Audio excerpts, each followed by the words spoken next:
Okay, everybody. Does this work? Yep, yep. Okay, good morning, everybody. I think I'm going to suggest that we begin to keep, there's no particular seating, so yeah. Yes, please. I think, yes, yes. Thank you so much. Okay, so it's wonderful to see you all. My name is Manuel Muniz. I'm the provost of IE University in Madrid, and I'm an advisor to the Club de Madrid. And it's a real privilege to be here and to have this conversation with such a wonderful panel of colleagues and of friends, and to do this on a very early Saturday morning. So thank you everybody for being here. If we had done this in Spain, I can tell you there'll be nobody in the room. It's too early. So we're clearly north. We have a big topic today. The title of our session is Addressing Double Standards, and it's an intergenerational dialogue between young and consolidated leaders of the Club de Madrid on this very important question of double standards. We have 5 people with us. Sabir Ali, who's a political activist and a lead member of the Chief Minister's Special Committee on Youth Reforms. We also have Stefan Löfven, who's the former Prime Minister of Sweden, of course, and a member of the club. Elena Mota, who's a Congress member of Guatemala. We also have Aminata Touré, High Representative of the Senegalese President and former Prime Minister of Senegal. And we have Danilo Turk, who's the former President of Slovenia and the President of the Club de Madrid with us. So a very diverse and interesting set of voices on the panel. Of course, we have to thank the Club de Madrid for putting this together.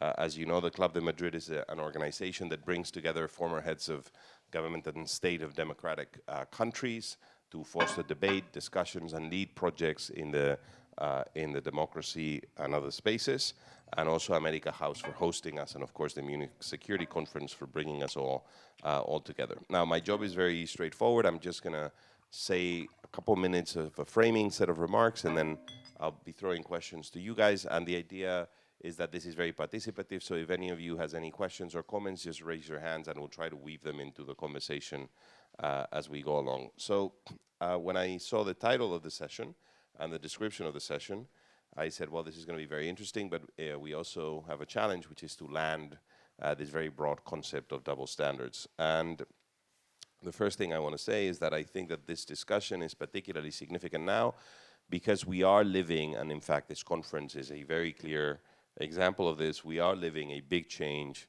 to the international order, arguably the most significant change to its structure, to the distribution of power within that order, seen since the end of the Cold War.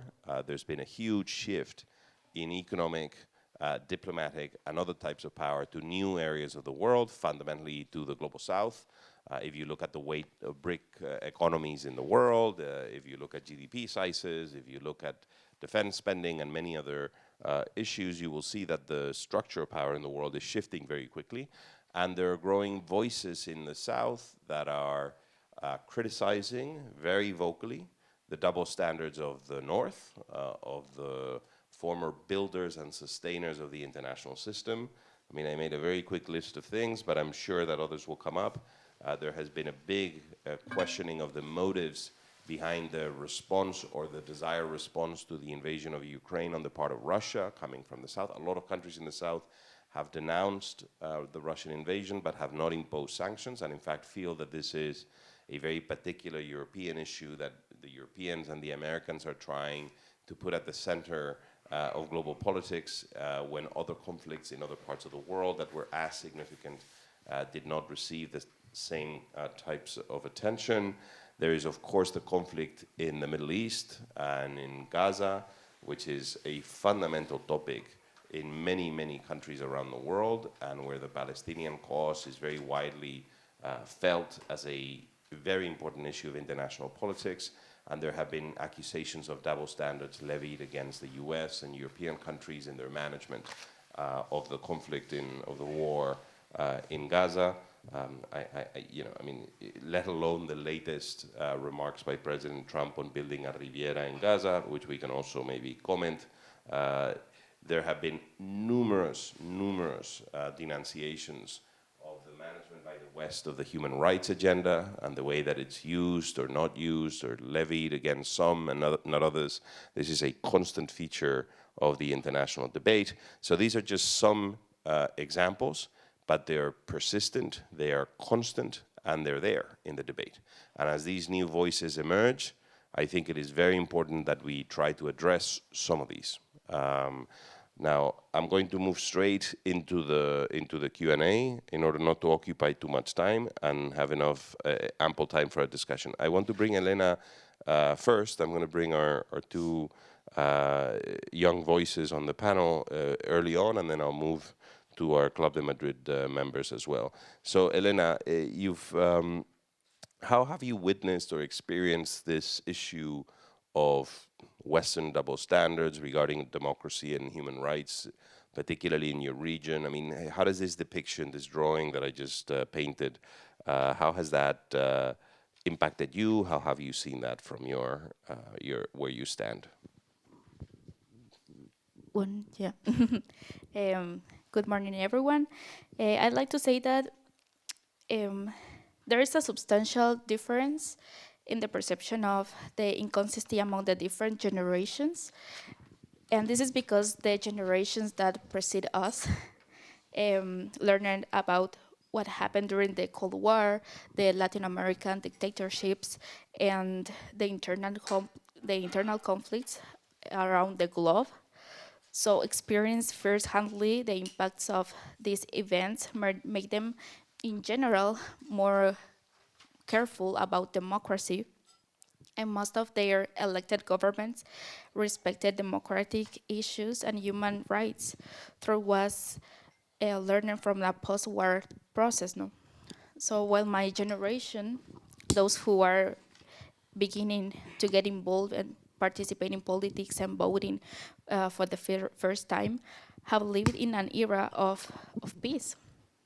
So the disconnection of the conflict and the lack of learning about processes of democratic destabilization have led young people to experience a dangerous regression towards authoritarianism, resulting in the election of multiple far-right governments that do not share democratic values.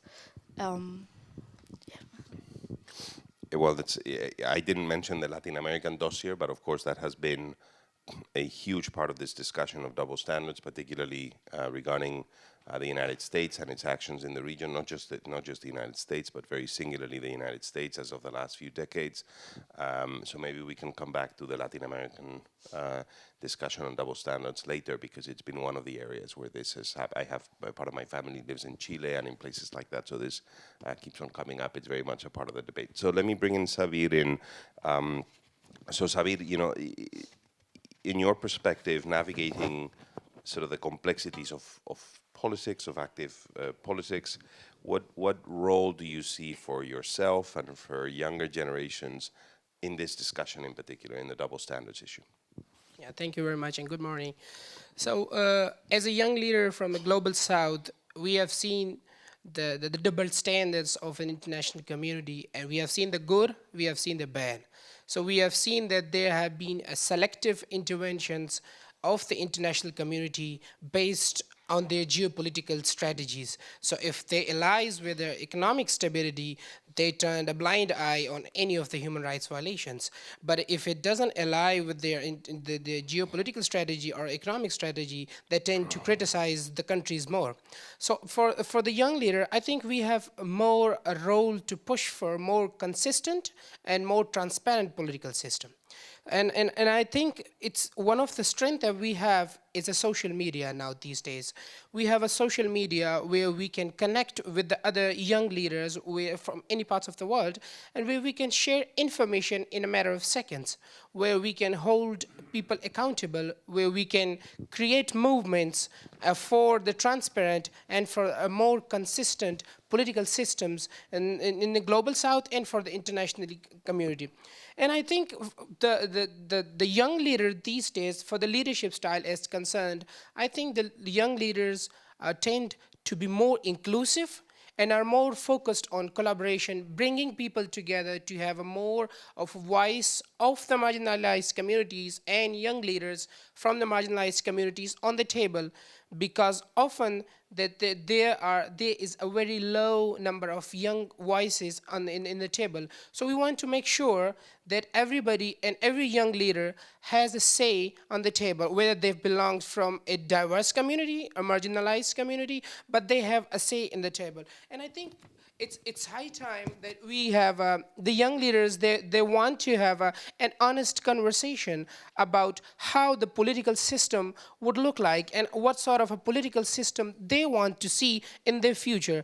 They want to see a political system which is more based on the financial ties or the financial stabilities of the countries, or it is more focused on the democratic values, or it is more focused on the international values. So they're more tends to be more focused on the inclusivity. And I think as for me, as a young leader from the global south, I think when I work with the communities, when I go with the young leaders, I try to bring young people on the seat to have their say in the decision-making process. So when you bring them into a decision-making process, it allows them to be empowered, and it allows them to be to have a discussion more about the political system of the country, navigate the challenges, and explore solution that brings transparency and consistency in the global politics. Wonderful, Thank you. wonderful. Well, thank you for that. I'm going to loop in people that have had very senior roles in politics and in government. And Danilo, the first question is for you. I mean, this is a very complicated discussion, no? And this debate about values and interests and what comes first and how do you manage that tension is a very long, it has been a very long debate about, how countries configure their foreign policy. So it's clearly that tension has been present for a long time in foreign policy making. How do you think these sort of inconsistencies in the application of values and interests, how do you think they have played out throughout history, and how do you think they impact the perception of democracy around the world and of the West around the world? Thank you, Manuel, and I'm glad to be part of this discussion. I'm also slightly amused by the fact that I'm referred to as an elderly or something of that kind, while I'm surrounded by younger people who remind me of discussions in which I participated in the past, and when I was often described as young and inexperienced and slightly naive. But it's very good to, engage in the discussion and think about these different perspectives.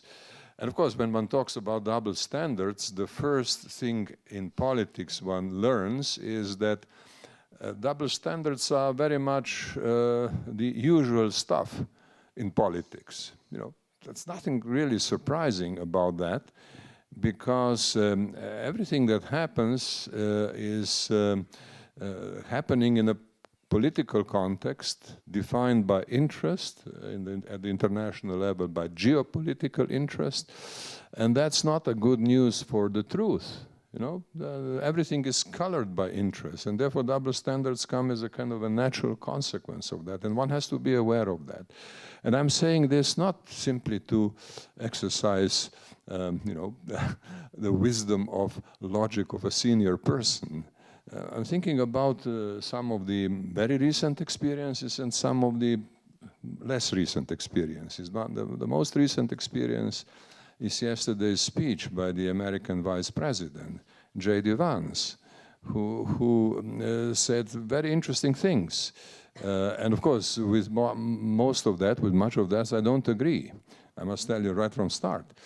But he did say something very interesting. He said that the main threat to European security is not coming from outside, but from inside. And that's an interesting analytical point which would have to be discussed very seriously in Europe. And of course, we may not agree with his definition of what those internal threats are, but we still have to think about this very seriously and discuss it much more seriously than we are used to in Europe. I'm talking about European context now. And again, in politics, interests and geopolitical factors are dominant, and I'm sure that everything that will be discussed discussed in that, with that sort of influence.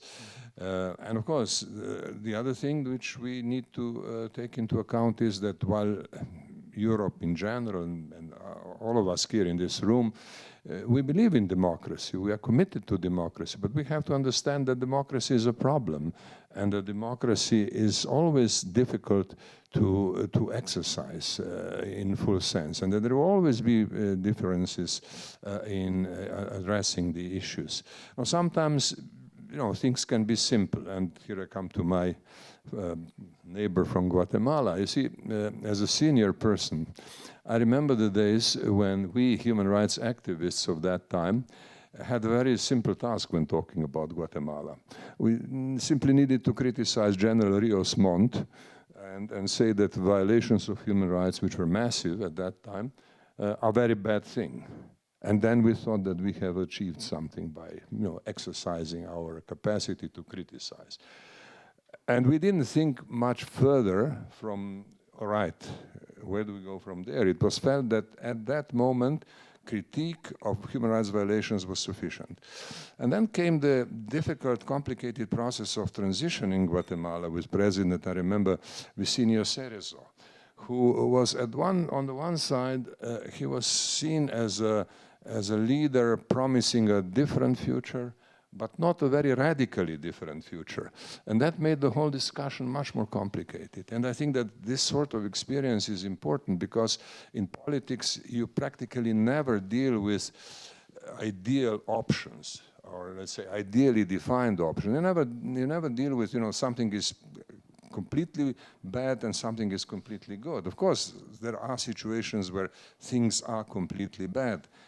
But when things change, they are not completely good. And then you have to retain that capacity for critical reflection, for critical analysis, and an honest discussion. So coming back to J.D. Vance, I would say, all right, I mean, we may not agree 90% with what he said, but there is one thing we have to take seriously, and that is we have to take this critique he expressed yesterday seriously. It can't be just dismissed, well, this makes no sense. Well, it may not make much sense, but it is still something we have to take seriously and figure out what the way forward is. It's not going to be, whatever comes out of all this, it's not going to be perfect. It's not going to be completely logical. It's not going to be free from double standards. It's, you know, it's because politics is about double standards. And hopefully it will produce something better than what we have today. That is as much I can say as an, you said, an elderly, or how you described me. I mean, so that is as much as I can say. I did. I was trying. Okay. I was Very trying good. to. I was Thank trying you to very navigate. I think I said consolidated or something like that. I'm very careful with the words and the double standards in the panel. No, but I think this is a very good framing of the question, the collision between values and interests, and what that produces in our consistency when it comes to foreign policy. Another interesting point about Vance's speech yesterday is that it shows clearly democratic capacity to be highly critical with themselves. So democracies are very transparent, which also projects inconsistencies abroad, and they tend to feed this discourse as well of double standards and of the complexity of democracy. But let me bring in more voices. I want to bring in Pien Ture into the conversation, another voice from the South. How have you experienced this issue of double standards in your own exercise of public office? And how do you think Western democracies and global institutions can address this issue of double standards? Well, I'm a moderate, actually. That might, but I like to start by that. Compared to the young I interact with in Africa, when we talk about double standard, the maker is right in Africa. This is the continent that suffered the most brutality and violence and looting in the history of mankind. So we know about double standard. But we thought that we agreed after we got off the Second World War that the human rights framework will be a way of mitigating and balancing our mutual interests, because that's what it is all about. It's very difficult to disconnect interest, particular interest, to general interest, and that's where the problem is. You look into the UN Charter, you look in the Convention on Human Rights, they are violated on a daily basis in the countries of the South, in Africa. So what are we left with? That's now the question that is open. If we dismiss, the places where we sit and we discuss, like the UN, that is becoming weaker and weaker. But that's the only place where you can discuss on an equal basis common standards that will preserve peace and particular and general interests at the same time. But it's becoming weaker and weaker. If you, let alone the application of the convention, nothing is mandatory for the states, actually. And I see and I feel the pain of the Human Rights Council. On a daily basis, they condemned countries and nothing happened. And now we have a new regime, over the Atlantic that is saying that we don't care about all these things. So where these leads us as the world? From my standpoint in Africa, seriously what people are discussing is what is our interest in global affairs and multilateralism. That's where we stand. Why don't we just, as 54 countries, more than the third of the General Assembly, by the way, and we don't have a seat at the Security Council. So even the UN is operating like it was in 1955, which doesn't make sense at all. So what we are looking forward to set up standards that speaks for us is to stand by our own interest, and that's the only way to survive, and that's the only way to prosper. So we look forward for a stronger African Union. We look forward from stronger regional gathering, ECOWAS and SADC and the likes, and we look forward to sort of doing what the rest of the world is doing, sort of watching our own interests, and period. That's where we are. That's why I said, well, I'm a moderate, but life pushes you to the extreme. And unfortunately, some of the extreme, everybody suffered, and it's called terrorism. So, but terrorism doesn't just, appear like that. That's the condense of what I just said. Extreme frustration from young people, extreme injustice, and extreme poverty. That's the recipe for insecurity. Nobody talked about it here. It's all about arm. But listen, when people are going to, now we have the migration crisis as it is called. But actually, it's a wrong figures. I was discussing with some of the friends in Spain. I told them, well, that's because we are a physical, it's easy to notice me, in a gathering because of my color. But we are the least to migrate to Europe. Africans are the least. But yet, when they're going to decide to migrate, they will follow also the smell of their money because, well, that's a joke that we're saying, but it's quite true. So if you have insecurity in the south, you will have insecurity in the north. That's the logic. So, but where do we discuss these things? Where do we sort of build a new global deal? That's what this world needs, a new global deal, where we come together, we assess our mutual interests, and we manage to have a world that is stable. But that I'm not seeing that happening these days. But believe me, people are not going to sit and watch, even from the African continent. That is, people are radicalizing. Other part of the world will radicalize. And at the end, nobody will win. For me, I'm quite sure of that. So we count on the wisdom and the good discussion between the seniors in age and the youngers, and the capitals, capital meaning the banks and investors and the economic world and the cultural world, that we need maybe to bring more in. Maybe discussing culture is a way of gathering us. And we will see that some of the very oppressed culture happen to be very brilliant. I have Guatemala. When you look into the history of the Aztec and the Incas and you're just amazed and astonished. You go to Zambia, that's where you have the Manabatope world that nobody talked about. That's one of the few constructions that you can see from the moon, which, to less alone the pyramids and etc. Maybe if we come back to culture, we will see that the one that dominates today might not be the one dominating tomorrow. And maybe domination is not maybe the way of living together in peace in this planet. Thank you. Thank you very much, and for drawing that for us. I want to bring PM Lovin into the conversation, and I also wonder, given your very broad experience, but if there's something here, an overlap of what's happening to the international system and this issue of double standards, because we have lived for a long time under a system with a major actor, the United States, that was willing to underwrite and underpin this international system. It seems to be retreating very markedly. The America First discourse is very much a discourse around interests, much less so around values.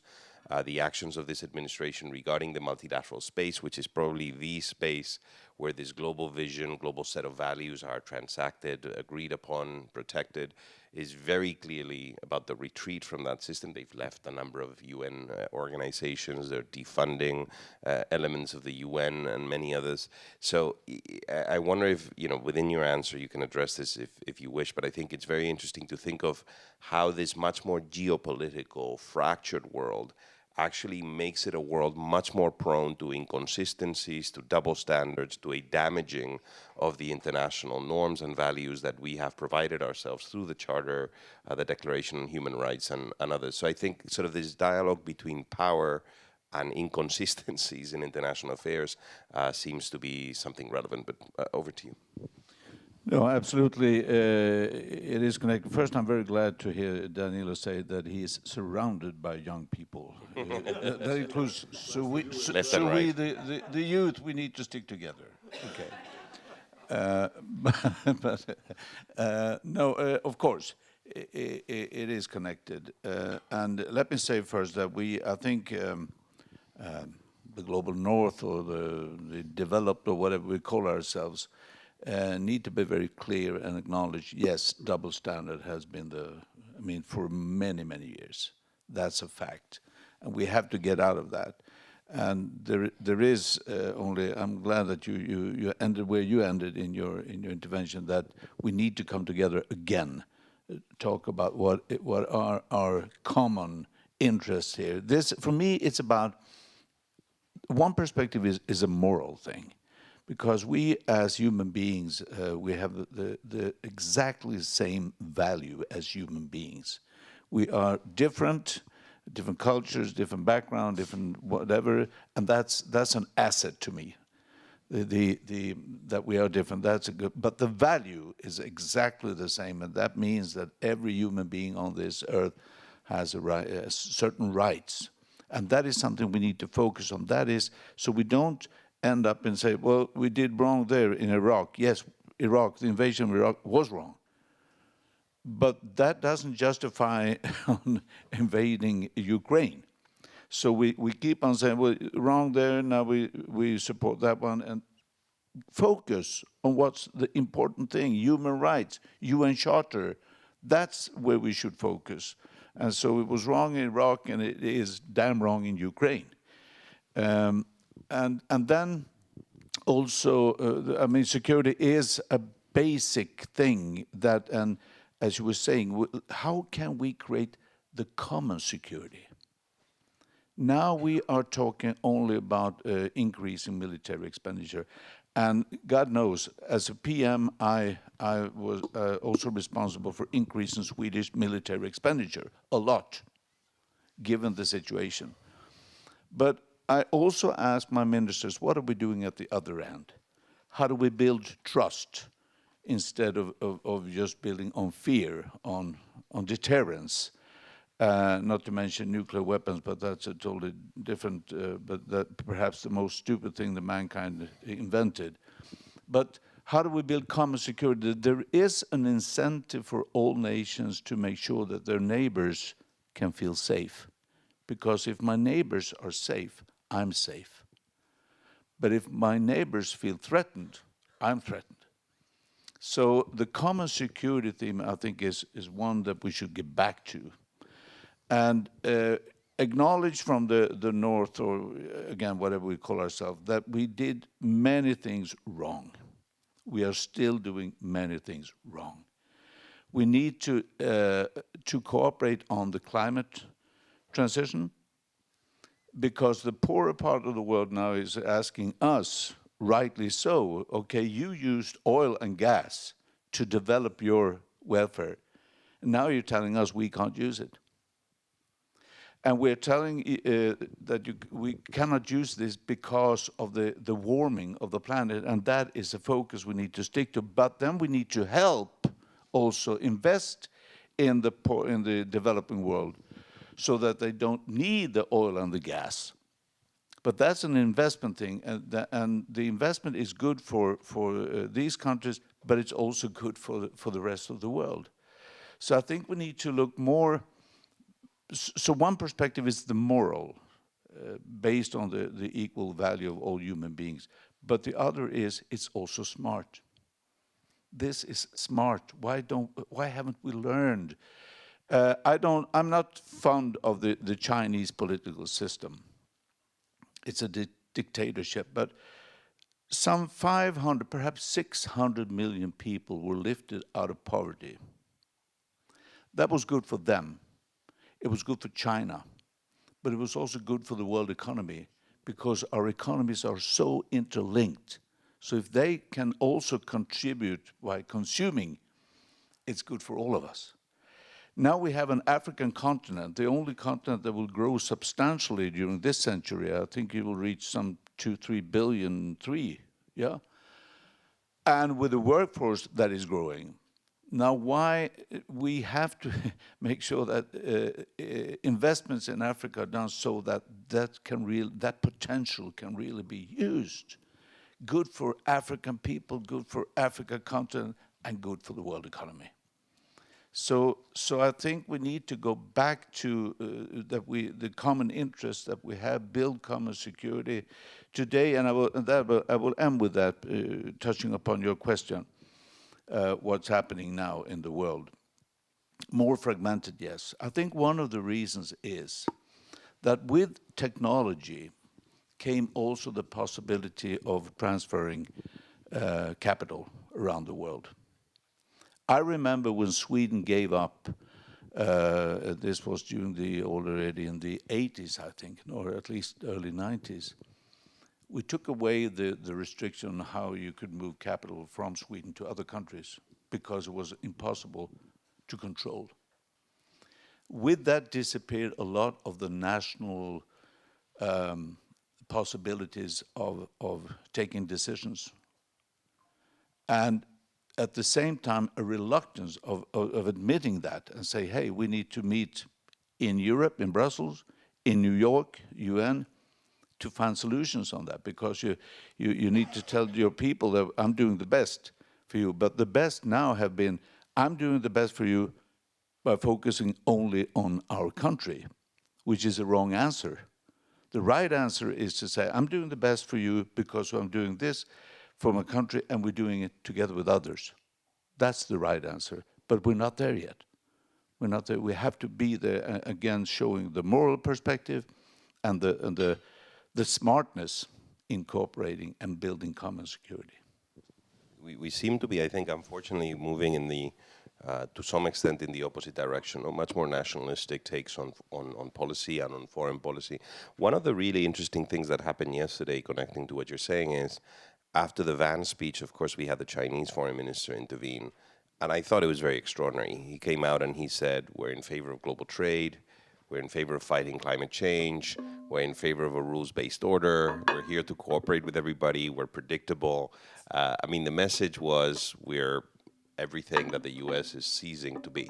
And then, by the way, he sat down and took questions from the audience, which J.D. Vance had not done. So at least from a narrative perspective, there is clearly this narrative that there is someone that is still, that is willing to uphold elements of this international system. So I want to ask about this, and I'm just going to throw it to the panel. Maybe PM Ture wants to come in on this because she mentioned the South so clearly. if indeed we're moving into a world where the West is retreating in relative terms, it is unwilling to sustain part of the architecture that it built, and it sustains since the end of the Second World War. I think there's a massive question that we're going to have to answer in the next years, which is what type of world does the Global South wish to sustain? And I don't think we're getting an answer. The world is not getting an answer. The BRICS summits are all over the place.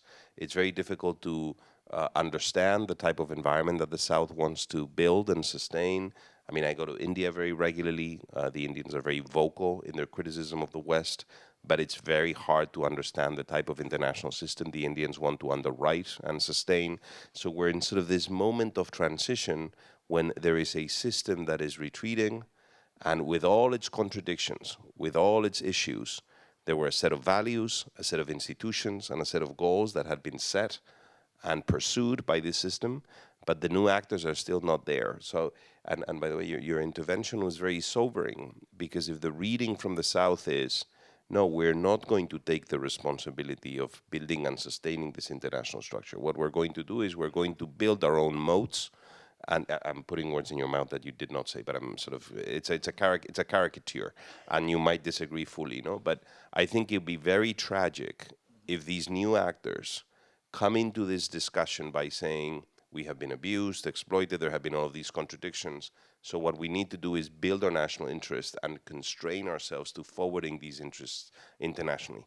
I think what many in the world would want to see is, what world does Africa want to build, or India, or the Brazils of the world?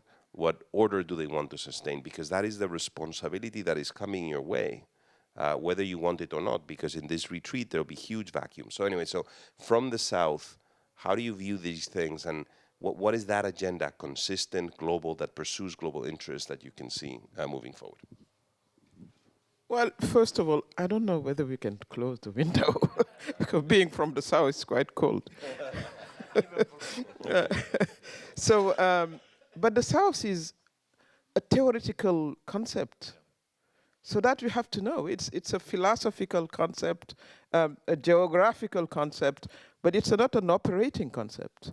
We do have competing interests within the South. That is also the reality that we have to acknowledge. If you put India and, I don't know, even China, where they stand still in the South or where they are, but anyway, developing countries, as they like to call themselves, which they are not, obviously. But I'm talking from an African perspective. And I'm in a favor of building a strong African bloc, because we do have the African Union. And we do believe that that's the only way that we can wait in global affairs. So that's, for us, it's very clear. The second tier might be the South, and I totally agree with Prime Minister. No matter what you think about the political system of China, we are looking up to what they have done in terms of ending poverty in a very short time, in a massive scale, and that's exactly what Africa wants to do. So when people wonder, well, what are the relationship? I mean, suspiciously, China is going to loot you, etc. But those who are speaking are the one who was looting for centuries, by the way. But all of a sudden, moral came in. So that's the moral thing also is something that is difficult to admit, because that's on the base of morality that many abuse happen. We didn't come to talk about religion, how it was introduced, how, the traditional face of people under the moral argument, many people were killed and et cetera, et cetera. So that is also something we have to look carefully. Yes, but another moral, definitely. But what we are looking forward is to building a bloc, an African bloc, and building it from the regional, because we do have regions, as I said, linking up with the BRICS. We talk about, the geopolitics, but the BRICS is a reality. And talking about double standard within the BRICS, Nigeria is just joining the BRICS as an observer. That's the first economy. That was before South Africa. For years, South Africa was there because they had maybe more lobbying skills and other reason that we know, historical reason. Yeah. Well, I mean, for the acronym, I don't know, but now they will have to add the N, which should have come way before the S, actually. Yeah. brings, yeah, which is not good neither. But so at least they're coming in, and that's been the first economy. Madam Minister will talk about it. But what we are looking from the South is this can be also an opportunity. China sees it very well. Oh, the American don't want, we're here. That's what we heard yesterday from the Minister of Foreign Affairs, actually. They don't want to do business with you, we are pleased to do. So I think the South will have to reorganize, and that's maybe also a good time to redefine our relationship with Europeans. Because we have also a past that is a very painful past for us. Maybe that's a good time to solve those issues on a mutual interest basis again.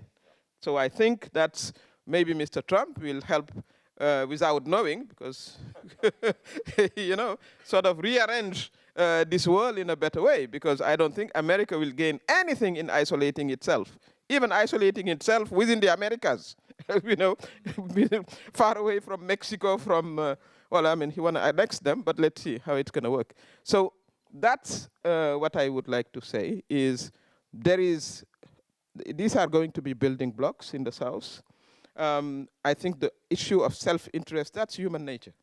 I mean, you cannot separate, and that's why Karl Marx forget that when he wanted like a very, justice for all, etc. But human beings are, selfish. We are selfish by nature. Because I breathe for myself, I don't breathe for you. So I think by nature we have to look into our own interests. But that doesn't prevent us from working together. That's the philosophy that we have to reinstate. That, okay, you can look after your own people, I look after my own people, but it should not be at the expense of each other.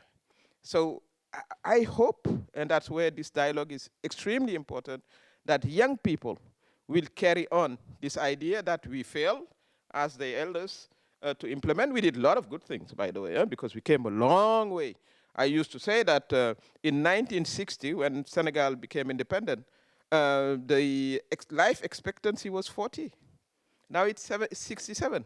So we came a long way. We work on it, I mean, etc. Hard work, we have to bring it to the 80s. But progress is on the way. It's slow, it's uneven, but let's push it together. And we count on this new generation in the North and in the South. Because I feel optimistic when I see demonstration, although I'm a moderate, but feel of young people that have the philosophy and want to set up a new model, etc. So I think that's our duty to talk with them, to build intergenerational solidarity. I think it's very, very, very important, because what it brings to you, younger people, to not do the same mistake we did. So you gain time. Because we did many. But at the same time, we can learn about your own reality, because we don't go to nightclub anymore. We don't know. So you can tell us many of the reality that young people live, particularly the fact that they don't have the same chance as their parents. I think that's the first time in history that children are facing not better prospect than their parents. I think it's worldwide, except in Africa. Except in Africa, but in Europe and in America, I think many studies show that. So that's what we can say. And we look forward to building, across the board, this intergenerational solidarity to build the new value, Mr. Minister, that you are talking about, the Prime Minister. That these values, we have to build them together.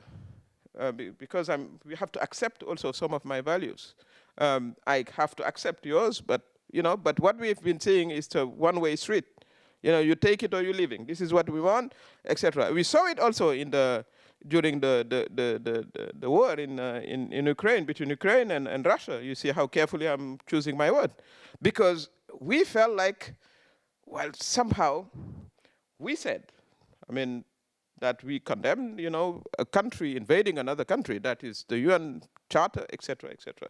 But we were quietly forced to vote in the General Assembly, which the African bloc didn't, actually. We abstained. Because, that's our right also to abstain.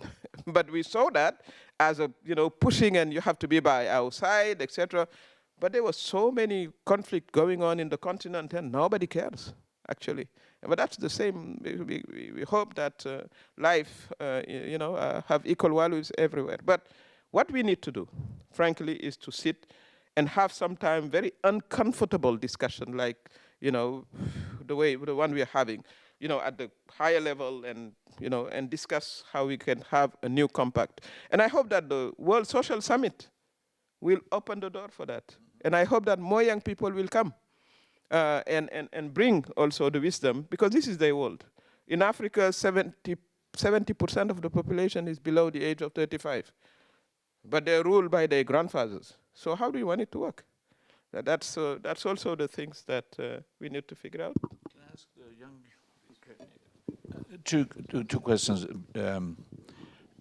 As the young generation, do you see the global perspective? Is that important for young people, the global perspective? And the second, democracy. I hear worrying polls that younger people today, at least in Europe, as far as I understand, more and more, perhaps mostly young men, are starting to doubt on democracy. Perhaps democracy is not the best way to go, perhaps it's something else.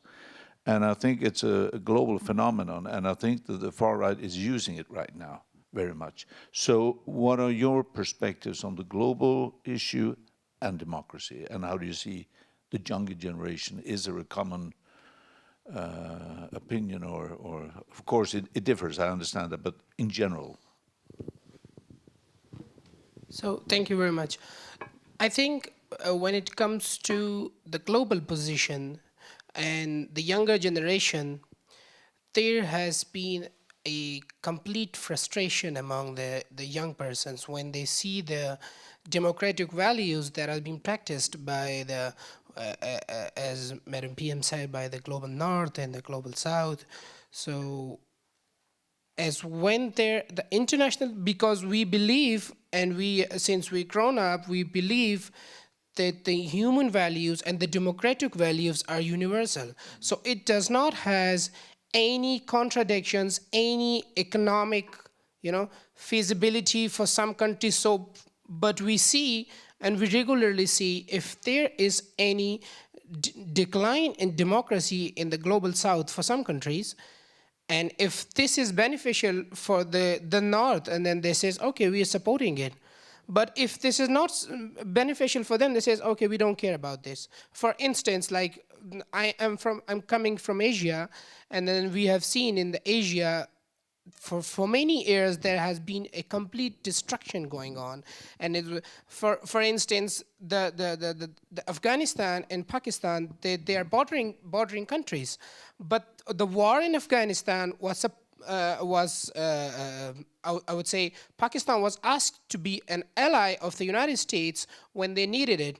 But when the United States came out of Afghanistan, they said, okay, no, it's your burden. I mean, we don't care about this.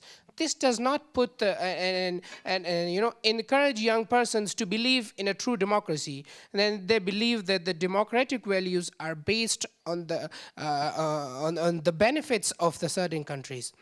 And so that is why now when we go to the second question of how the young persons are perceiving and are striving for the democratic values, and also it's also connected with what's being asked, what does the global South actually want? So we want a system that is a transparent system, that is not based on I'm doing this, so if he does this, I'm not doing this. For example, as Madam Pia says, there are several initiatives in Asia which are being supported by the Chinese. But if they are supported by the Chinese, it comes a conflict with the United States. So we don't want that system which comes in a conflict with the developed countries. So we want a system that is purely based on the democratic values and in the international values, and which trusts the younger generations.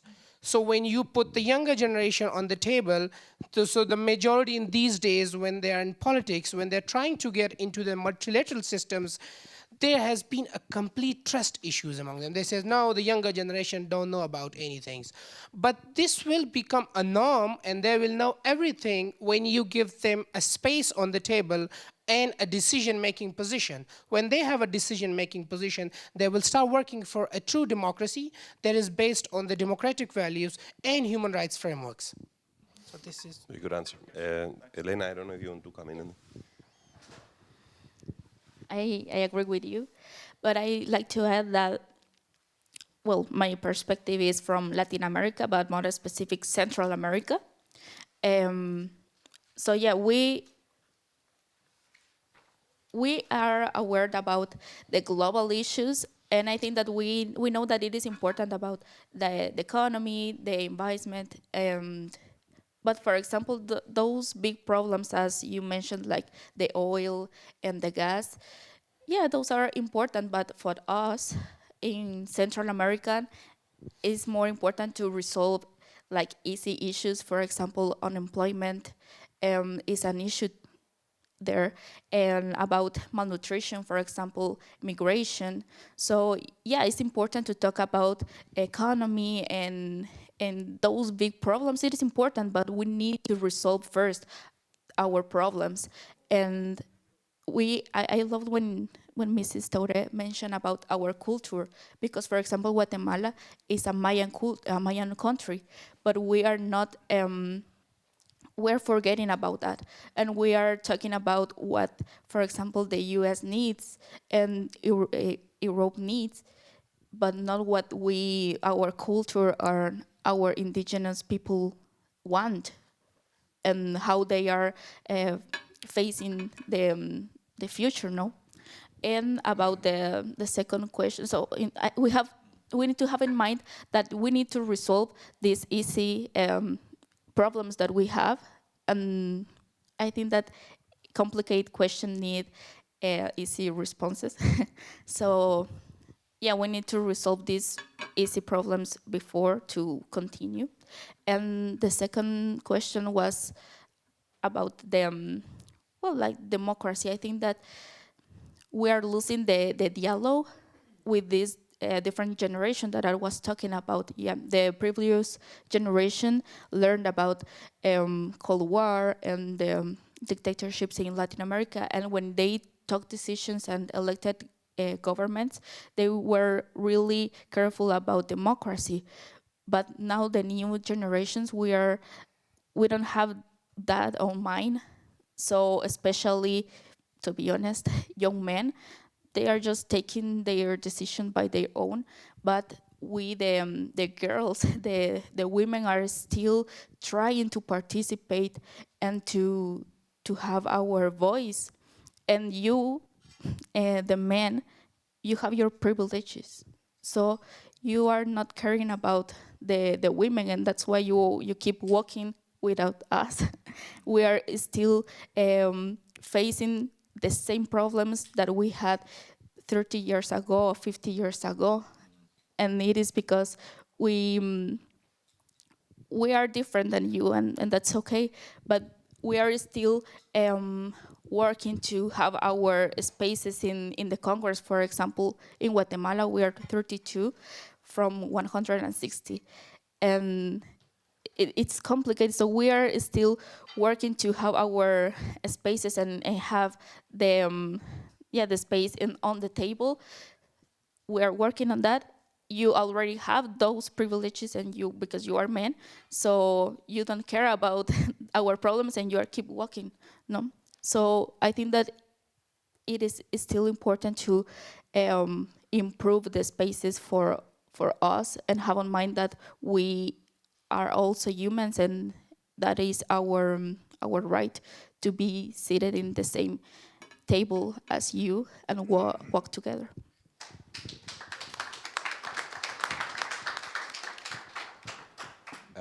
Danilo, you wanted to come in, and I have a few questions from here. If anybody wants to speak, just let me know. I have a few hands, but please. Yes, well, you see, the discussion so far actually has advanced two concepts very well. One is the idea of coming together, and the other is idea of common values, universally common values. And I'd like to have a few brief comments on both. Again, trying to take advantage of my advanced age. And that is, to do with experience first of 50 years ago. 50 years ago, I was an NGO representative coming to the Commission on Human Rights in Geneva, which was in February 75, exactly 50 years ago, discussing the situation of human rights in Chile. That was after the coup, and of course there was a big debate internationally about all that. And my first impression was that the Commission of Human Rights is a big confusion. It took me quite a while to figure out what is going on. But at the end of that confusion, there was a decision by the Commission on Human Rights to establish a working group, which eventually went to Chile, which helped the organizing an international discussion about the situation. And little by little, this helped to change things over a longer period of time. So when we talk about coming together, we have to understand the complexity of coming together and the time factor, which is also important, because very often you don't get results very quickly, but that doesn't mean that you should simply abandon the effort to come together. On security side, again, 1975 was a time when the Conference on Security and Cooperation of Europe happened in Helsinki. After about 3 years of very careful negotiations of a system which was based on the Charter of the United Nations, but was modeled for European needs. Now that system, the conference and subsequently Organization on Security and Cooperation in Europe, functioned pretty well for the next 4 decades or so, but is now in ruins. And the new system will have to be negotiated. That doesn't mean that the principles upon which the previous system was built are not valid. They are valid, but they have to be given specific interpretation relevant to today's situation. Now, if one takes a look at this sort of experience from today's needs and global perspective, one would understand how complex these issues are. I'm glad that Aminata Touré earlier mentioned the second summit on social development, which the UN will convene later this year. It will be part of that big discussion because we have to look into the questions of social development with a better understanding of what is going on in different parts of the world. And although that summit is not going to provide definitive answers, it will be a valuable opportunity to look at this much more deeply than is the case so far. And that is what we need. So coming together, in short, is a very complex process in which many have to participate and where you must never lose hope that at the end, or let's say at some stage of that process, you will be able to crystallize something meaningful. That's number one.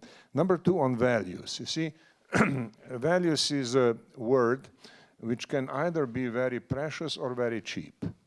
It can be precious because if they are genuinely accepted, felt, and used as a platform for common action, for coming together, then of course values are extremely important. But very often values are quoted in a political discourse in either very superficial and not very serious manner, or with a particular interest in mind. And one has to be aware of that too. I mean, one has to really examine the meaning of the reference to values when you hear politicians speaking about values. Are they really, what do they really mean? What is there? And how does that relate to a genuine need for human improvement? And again, I would like to come to something that was raised in the previous part of the discussion on the Charter of the United Nations. The Charter of the United Nations is a very special international agreement because it is very heavily loaded with values. And those values continue to be fundamentally important. And they have to be given a proper attention in a discussion, a very, very serious discussion and complicated discussion about the contemporary meaning of those concepts. Take something very fundamental, sovereign equality of states. That is the principle 1 of Article 2 of the Principles of the United Nations. The organization is based on sovereign equality of its member states. What does that mean today? In my opinion, that means, well, you know, there are many countries, the majority of countries of the United Nations which are sovereign have to be given more proper attention, smaller countries. But there are also some very big countries where sovereignty is seen as something, of course, and something which you do not think about in terms of restraint. And I think that the restraining aspect of sovereignty also has to be put on the table in that complicated discussion. Sovereign doesn't mean that if you are powerful, you do whatever you please because you are a sovereign country. No, I mean, sovereignty brings with it also serious responsibilities, and the more power you have, the more responsibility you have. And the more responsibility you have, the stronger the need for self-restraint. Now, that is something that great powers don't like at all. But they have to be told that, you know, that's a part of the whole sovereignty debate. I'm using this as an example to plead for really serious attention and proper understanding of the Charter of the United Nations. And I would like that, you know, we and other generations will be helpful in guiding this discussion further in such a direction. Yeah. Thank you, Danilo. I want to bring in the questions. This issue of the complexity of coming together, I think, is truly a fundamental one, because I fear, and I'll just leave this idea there for the continuation of the discussion, that a lot of the issues that we associate with the international order, a lot of the coherence and consistency that this order has had around values has been a product of a very unique moment in time when we had a major power that was willing to subscribe to these agreements and be constrained by these agreements. And that power is retreating and is growingly unwilling to be constrained by these agreements. That power is the United States. So I think we are moving into a space where the question of coming together is going to be much more complex, and where the responsibility for the South is going to be much greater. The time for opposition is over. It's now the time for responsibility, coming from new places around the world, new proposals, new gatherings, new ideas about coming together and building that charter. It's a completely different world, and I mean, this is at least my reading, that we tend to underestimate the importance of what has been a hegemonic power retreating from the international scene and what that will do to the international system. The little coherence it had is going to be further undermined. So the question of coming together, who, when, on what issues, with what content, is going to be extraordinarily complex moving forward. But I'll bring in, I have a question here, and then I'll move back. Please, over here. Thank you very much. Very thought-provoking. My name is Dina Fakusa. I work for the Robert Bosch Foundation. It's a very big German private foundation working on changing global order questions, democracy and inequality, among others. So I have a little comment and two questions. The little comment is, you know, it's absolutely correct. So there were double standards for decades exercised by Western countries during very good times, when those countries were stable security-wise, when they were economically flourishing. So it was a time where one would have maybe expected to be willing to pay an economic price for certain standards and values. And now so many countries in Europe and all over the world are really going through hardship when it comes to, you know, social problems, their economic issues, serious ones. So imagine how they will now perform. So what I'm seeing is actually more transactionalism, more breaching of international law, and everything will be subordinated to how can you rescue our well-being and our standard of living. So I'm not optimistic at all here. The two questions. It is a bit related to what is the alternative model that maybe African countries are putting at the table. And my question is really, so it was very clear, so we're going to see blocks and clearly interest-driven proposals. Where are the issues or the norms pertaining to pluralism, open societies, freedom of expression, rule of law? Because when we look at the African countries and the type of governance, we see that internally these are also subordinated. So I'm not seeing, frankly speaking, this component part of a proposal by African or other Latin American or Asian countries. And the second question is, I'm not sure, why should we take what Vance has said so seriously? Because he's zero credible to be talking about freedom of expression. I mean, they're turning the US into an authoritarian state. And, you know, they're not allowing certain journalists to enter the room. And frankly speaking, it's a selective authoritarian understanding that he has of freedom of expression. So I think we should really rather be puzzled by what is coming out of the US and someone like Vance. Thank you very much. This is why you always open the floor to questions at the Munich Security Conference. I had a very good comment. I had a question here Please, on the first row, and then I'll move right back. I'll collect a few because there's so many people that want to. There's somebody here, and then we'll move right back. We'll try to get everybody in, so not to worry. Yeah, so thank you so much. It's been a rich conversation. And from the consolidated elders to the younger generation. My name is Obi Ezekwesili, and I have really enjoyed this conversation. I do think that I am the other side of you. I am the other side of you. I'm not pessimistic. I think we're going to find a new equilibrium. We ultimately will have to find a new equilibrium. And that equilibrium was asking for itself for so long, while the Western axis pretended that it could not see that we were in a state of disequilibrium, and that the strong agitation for there to be a different set of conversations that would take in the new realities that have been emerging in the last almost, as soon as we entered the millennium in the early 2000s, that was the time that I was also in government with President Olusegun Obasanjo. That was the time WAD was in government. That was WAD of Senegal. That was when Mbeki was in government in South Africa. That was when Bouteflika was president in Algeria. That was when Meles. So there were a handful of these very effective leaders on the continent. And that was when that conversation around NEPAD began.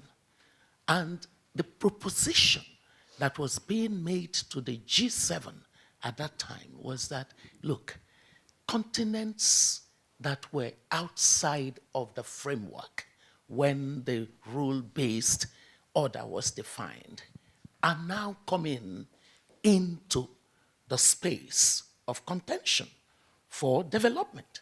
And so there needed to be conversations that would admit of these new realities. Ignored.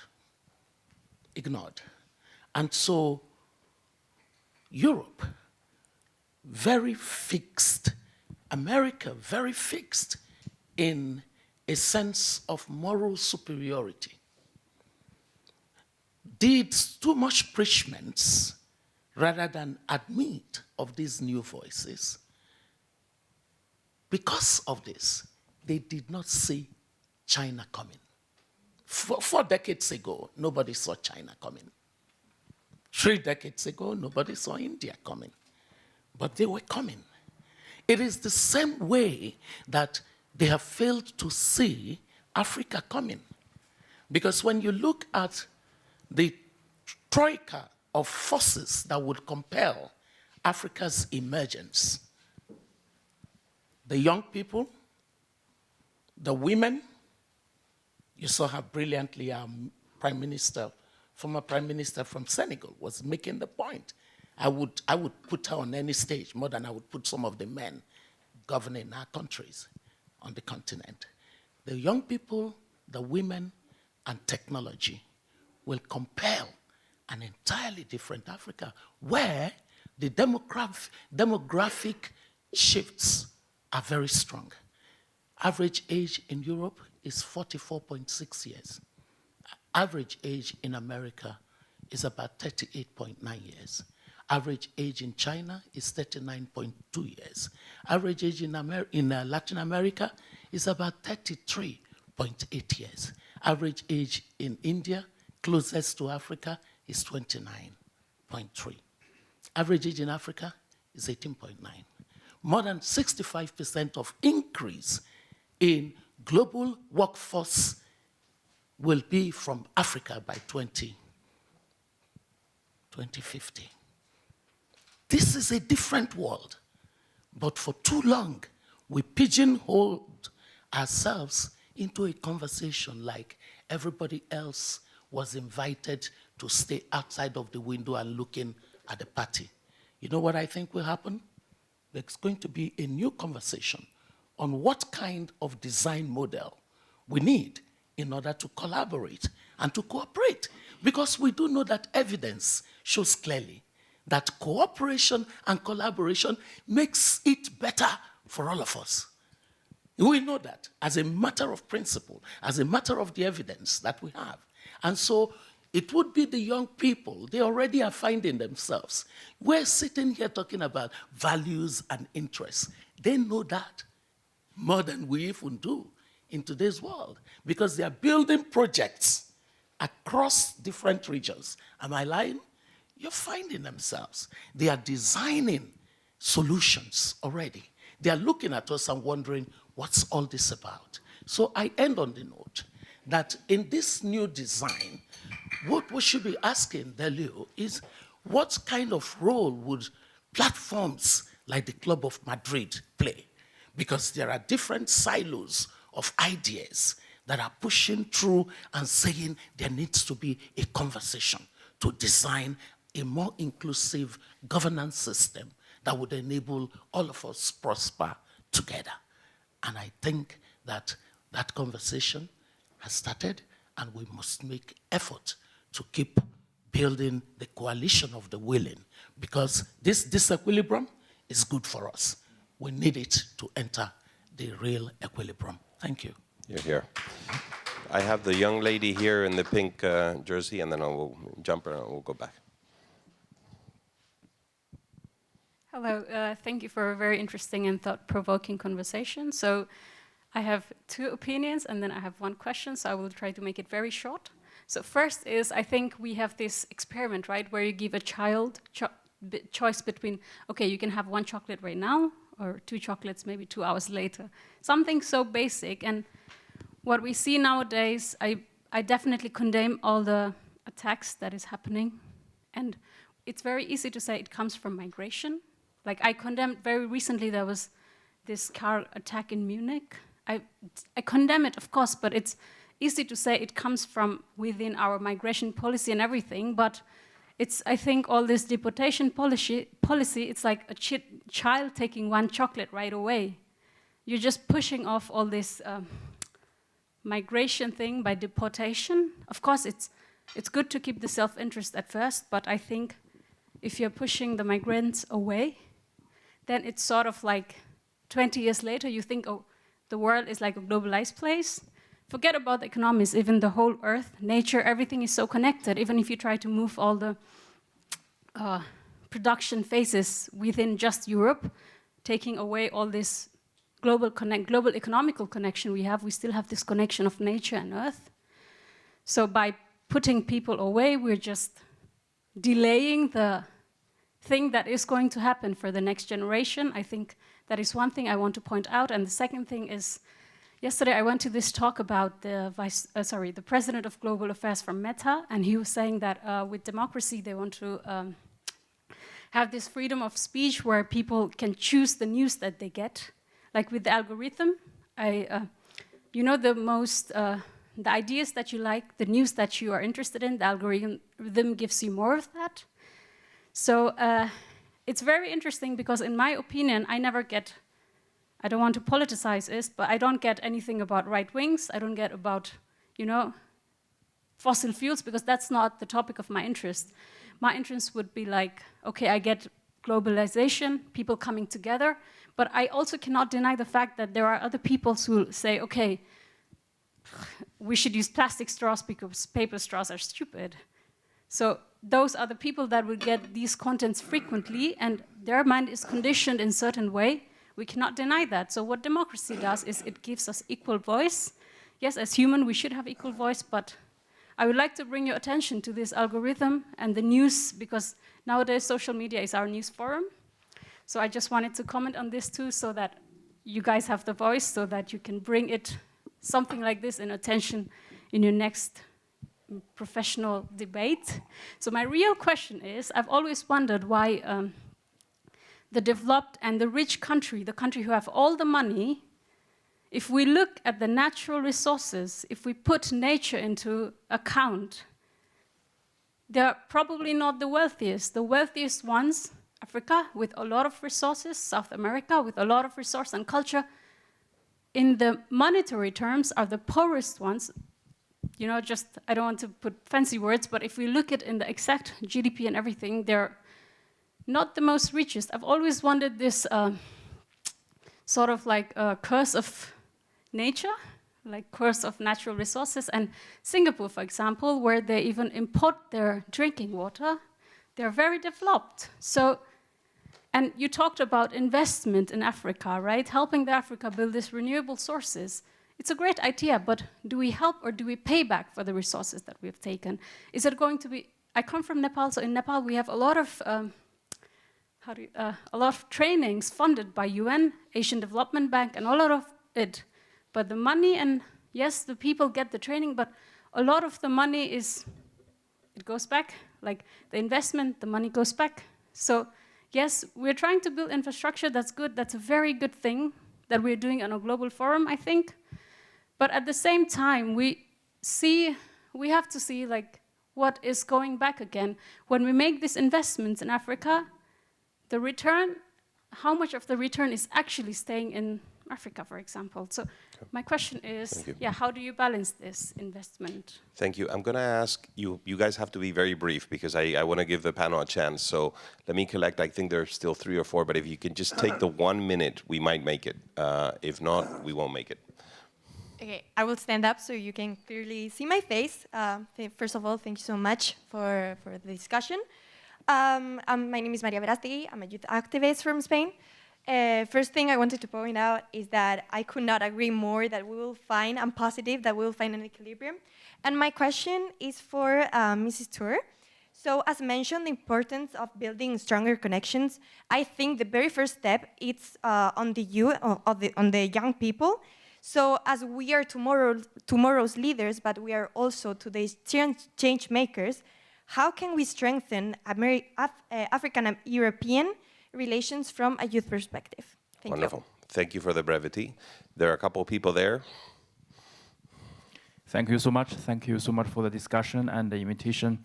I'm a Chinese human rights advocate and defender against human rights abuses in China and freelance China researcher. I think most of us are feeling encouraged to hear your words, Mr. Prime Minister of Sweden, that you clearly pointed out that China is ruling by a dictatorship, by the Chinese Communist Party. I think it's very important to distinguish China from the Chinese Communist Party. The Chinese Communist Party is know that the party cannot represent China. The Chinese nation is a great nation. And the Chinese communist dictatorship is trying to extend and is threatening the security and freedom of the free world. Like transnational repression against human rights defenders like me, and the persecution of Uyghurs, the persecution of Falun Gong practitioners, the persecution of human rights abuses, the persecution of Chinese human rights lawyers, who are basically working with the laws that have been passed by the Chinese Communist Party, but the Chinese Communist Party is standing above the law, even the Chinese constitutional law, right?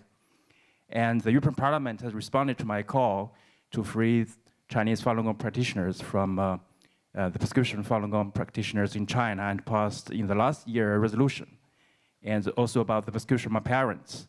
They are farmers, they are Falun Gong practitioners, and they have done nothing against Chinese law.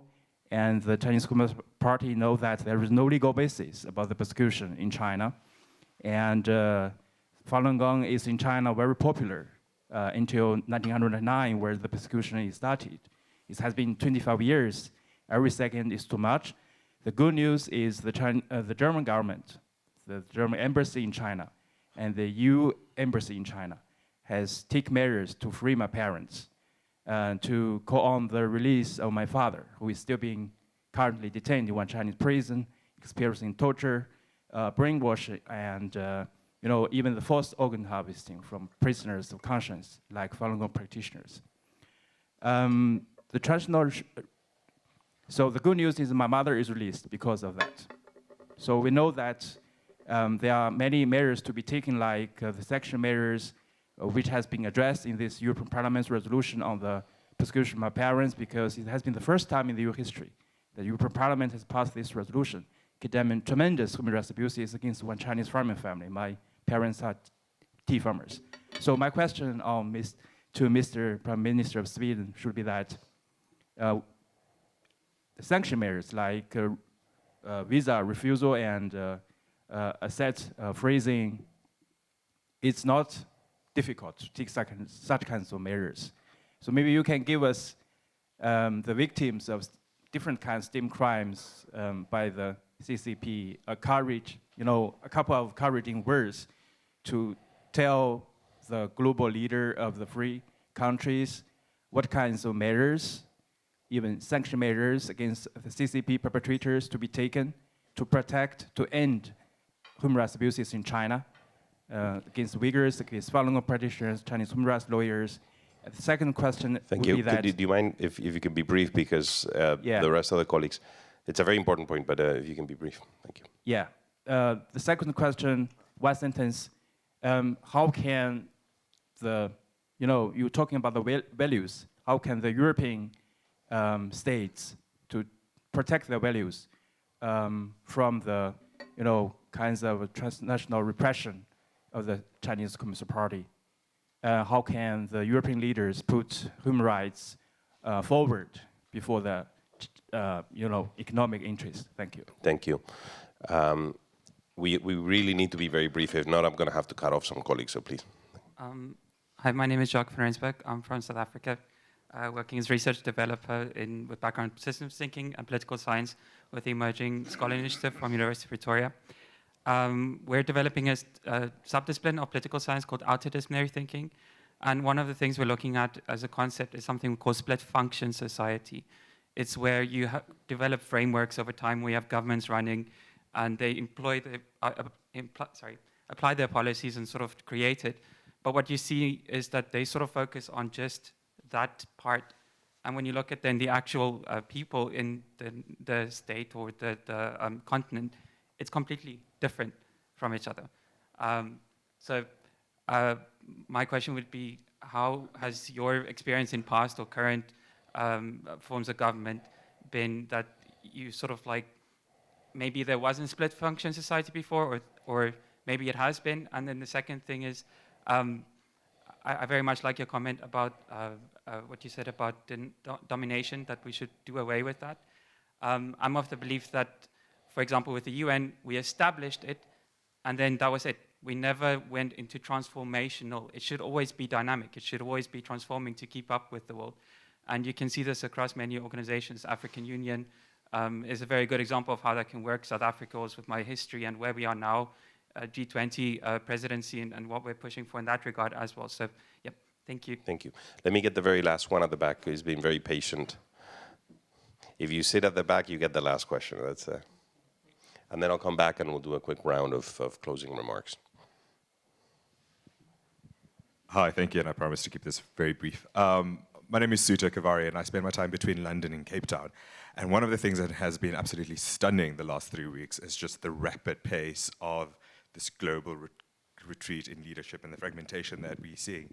And one of the questions I've been grappling with here today is what comes next? And what norms underpin this new order that will emerge over the next maybe 3 weeks, 3 months, 4 years?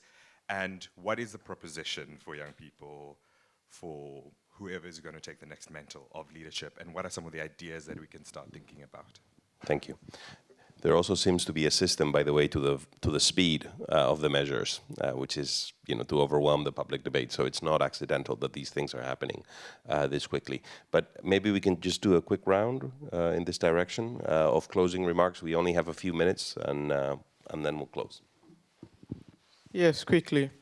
I do think, to your questions, that Africa is moving. It's not always steady. Sometimes you have, hiccups. But definitely, if I take the example of Senegal or Nigeria, which is our biggest country in the continent, we've been moving when it comes to democracy. I talk about life expectancy. I think that's the best indicator of progress, right? When you stay on earth the longest, that's what we aspire, all of us. We moved from 40 years old to 67, which is still low to my view, because we have to catch up, have 15 years to catch up. Well, this is the result of improvement in many social indicators. As we speak in Senegal, for instance, You have more girls in primary school than boys. We are 95% Muslim. That's quite exceptional. That's what I call a silence revolution that we don't talk about. We are 48% female at the parliament, more than here, more than in America, more than in Paris. So these are the progress that we need to talk about. In medical school, we have more girls than boys, not nurses. Huh? I'm talking about medical doctors. So these are the progress that we are seeing on a daily basis, but we still do have a large cohort of poor. That's the problem of Africa. We do have a large and enlarging day by day middle class. That's why everybody turns its eyes there, because it's becoming a huge market. We do have 200 more consumers coming up. So people want to come and do business there. It's good for African. It's good also for the rest of the world. But these progress are steady. We are seeing it.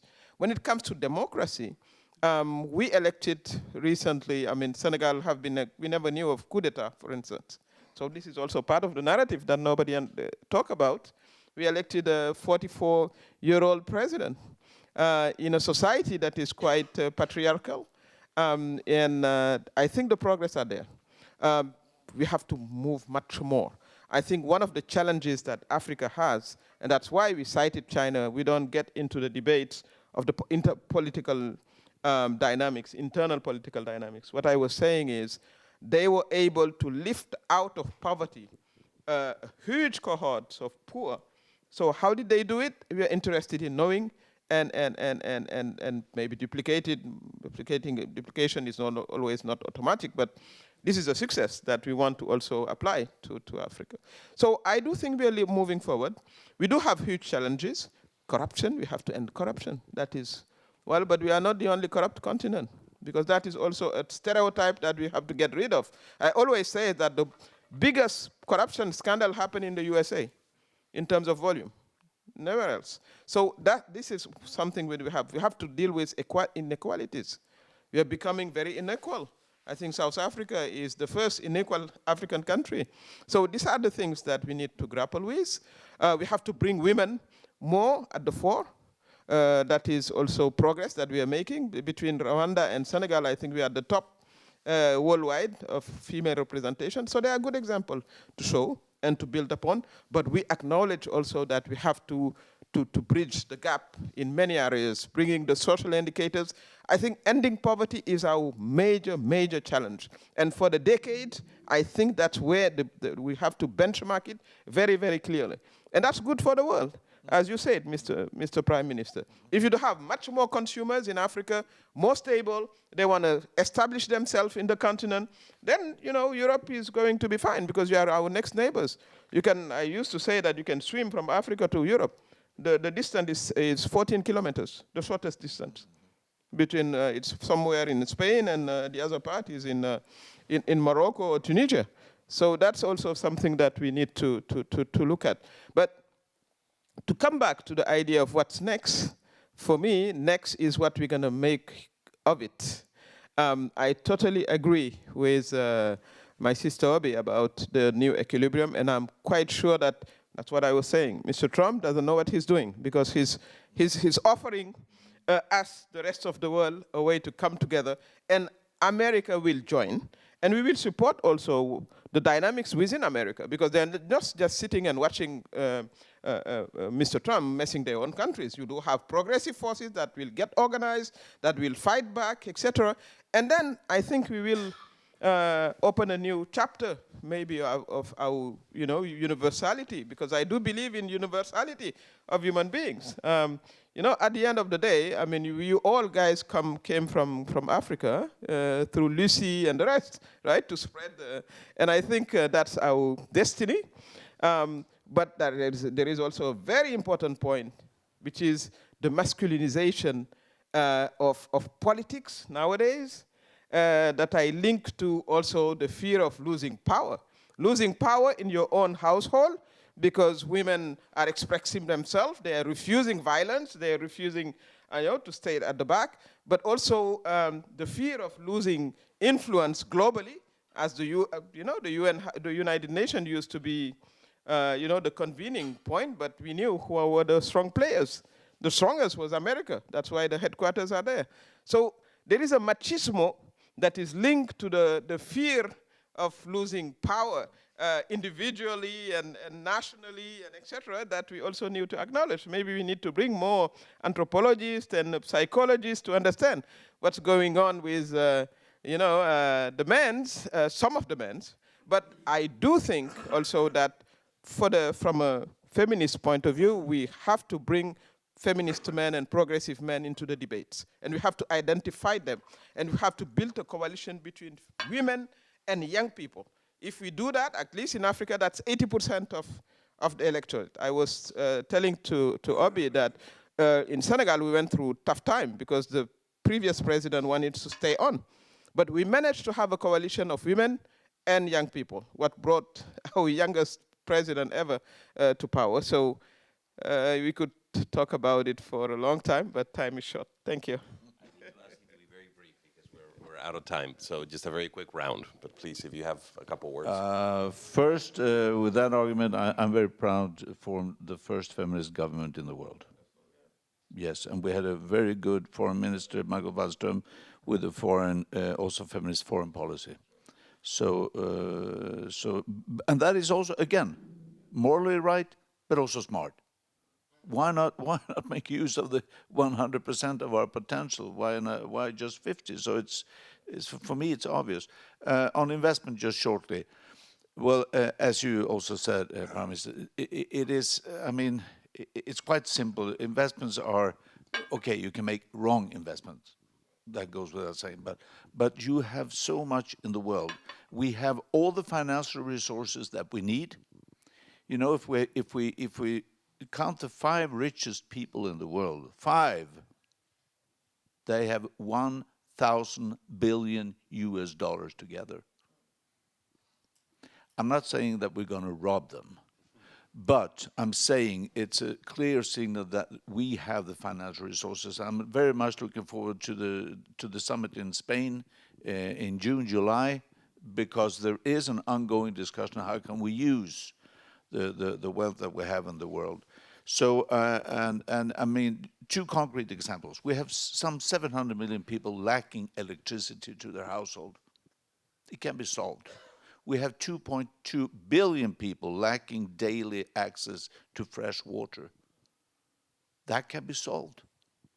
So we do have concrete things that we can do, and we need to do things for the climate as well. And we have to combine now the climate transition that is absolutely needed. We cannot let this go to a warming of 3 degrees, let's say, it's out of the question, because then we cannot produce food as we can today. So that's out of the question. How do we do this? We invest in new technology. So we are building a better society here as we go, and tomorrow, and the day after, and the day after, at the same time as we are reducing emissions. So those are not contradicting one another. It's a one, and it's a win-win.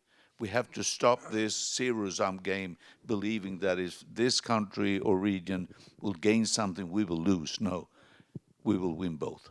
Wonderful. Thank you.